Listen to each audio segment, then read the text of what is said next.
नमस्कार, आप देख रहे हैं हेडलाइंस 24 समाचार चैनल। आइए रुक करते हैं आज की खबरों की ओर।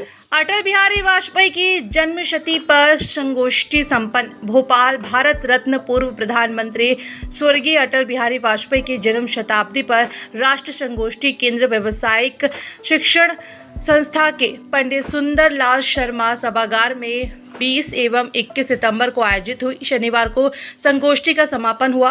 संगोष्ठी में साहित्य अकादमी नई दिल्ली के सचिव के श्रीनिवास राव ने कार्यक्रम की आवश्यकता पर प्रकाश डाला।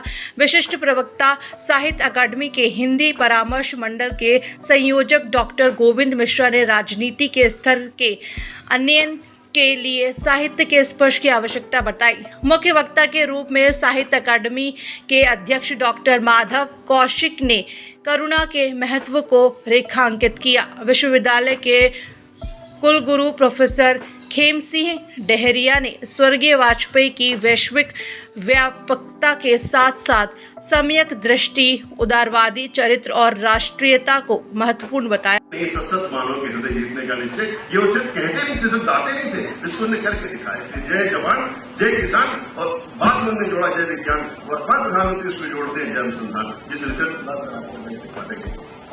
और इससे ये पंथ धीरे धीरे बढ़ रही है। हमारी आकांक्षाएं बड़ी हो रही है। एक जमाने में हमें लगता था हमारा पेट भर जाए वही बहुत बड़ी चुनौती थी कि हम अमेरिका से आने वाले गेहूं के अंदर बढ़ते। इसलिए उनको जय जवान जय किसान का नारा देना पड़ा। हम चीन में हार के बैठे थे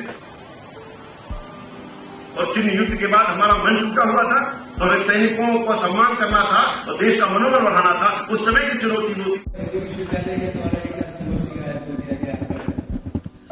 ये बहुत ही सुंदर एक कार्यक्रम है और अटल बिहारी वाजपेयी जी की जन्मशती संगोष्ठी जो कार्यक्रम हो रहा है, इसमें इस सत्र का जो विषय है अटल बिहारी वाजपेयी जी की वैज्ञानिक दृष्टि, जो बहुत महत्वपूर्ण है। आज हम जो भी भारत की विकास यात्रा देख रहे हैं, ये पौधा अटल बिहारी वाजपेयी जी ने ही रोपित किया था।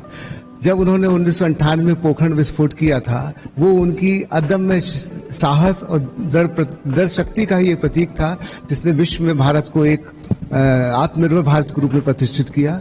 अभी हमने चंद्रयान 3 का जो अभी समारोह किया था, वह शुरुआत भी अटल बिहारी वाजपेयी जी ने चंद्रयान 1 करके प्रारंभ की थी। और जितने भी क्षेत्रों में अभी जिस प्रकार से कार्य हुए हैं, तो इनकी शुरुआत जय जवान जय किसान नारा दिया था उन्होंने, जय विज्ञान जोड़ा, और राष्ट्रीय प्रौद्योगिकी दिवस जो हम लोग मनाते हैं उसकी शुरुआत भी अटल बिहारी वाजपेयी जी ने ही की थी। उनका कहना यह था कि अगर किसी भारत को अगर विकसित राष्ट्र बनना है तो भारत को एक वैज्ञानिक राष्ट्र बनना होगा, और विज्ञान और प्रौद्योगिकी के आधार पर भारत आगे बढ़ सकता है। और मैं उस दिन का सपना देखता हूं जिस दिन विज्ञान और प्रौद्योगिकी से भारत के प्रत्येक व्यक्ति तक इसका लाभ पहुंच सके।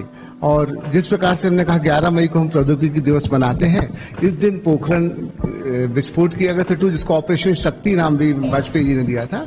हंसा विमान इस दिन उड़ाया गया था, और त्रिशूल मिसाइल, जिस प्रकार से पाकिस्तान की गौरी और गजनबी मिसाइलें चल रही थी, उसका जवाब देने के लिए वाजपेयी जी ने जो है पृथ्वी अग्नि ऐसी मिसाइलों को आगे बढ़ाया।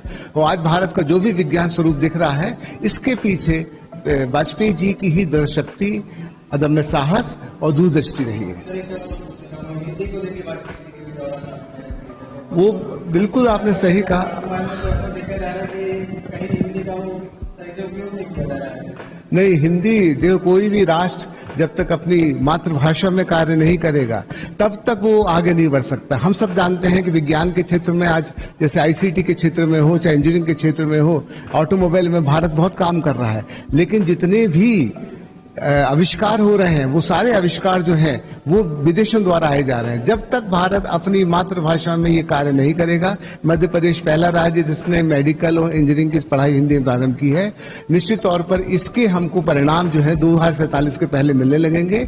तो वाजपेयी जी पहले व्यक्ति थे जिन्होंने संयुक्त राष्ट्र संघ में भी हिंदी भाषण दिया था, और उन्होंने कहा था बिना हिंदी में कार्य किए हुए हम मौलिकता नहीं ला सकते हैं।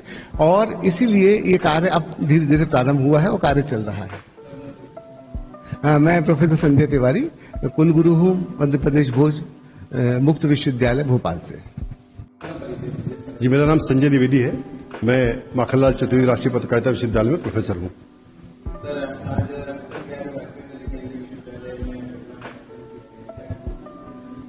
अटल बिहारी वाजपेयी विश्वविद्यालय ने बहुत सुंदर आयोजन किया है और मुझे लगता है अटल जी के जीवन के विविध पक्षों के बारे में विद्वानों ने जो चर्चाएं की हैं उससे जो अमृत निकला है उससे पूरे समाज का लाभ होगा। और एक विश्वविद्यालय के नाते विश्वविद्यालय की भूमिका है कि वह तमाम विषयों पर विमर्श आयोजित करे। और अटल जी क्योंकि इस विश्वविद्यालय के नाम के साथ उनका नाम जुड़ा हुआ है, वो न सिर्फ देश के प्रधानमंत्री रहे बल्कि देश को विकास की ऊंचाइयों पर लेकर गए। ऐसे महानायक को याद करना, उनके योगदान को याद करना और उनसे सीख करके आगे बढ़ना बहुत जरूरी है और मुझे लगता है ये काम ये विश्वविद्यालय कर रहा है बड़ी गुणवत्ता के साथ। फिलहाल के लिए इस खबर में इतना ही। बने रहे हेडलाइन 24 समाचार के साथ। नमस्कार। ऐसी खबरों में बने रहने के लिए हमारे चैनल को लाइक सब्सक्राइब जरूर कीजिए।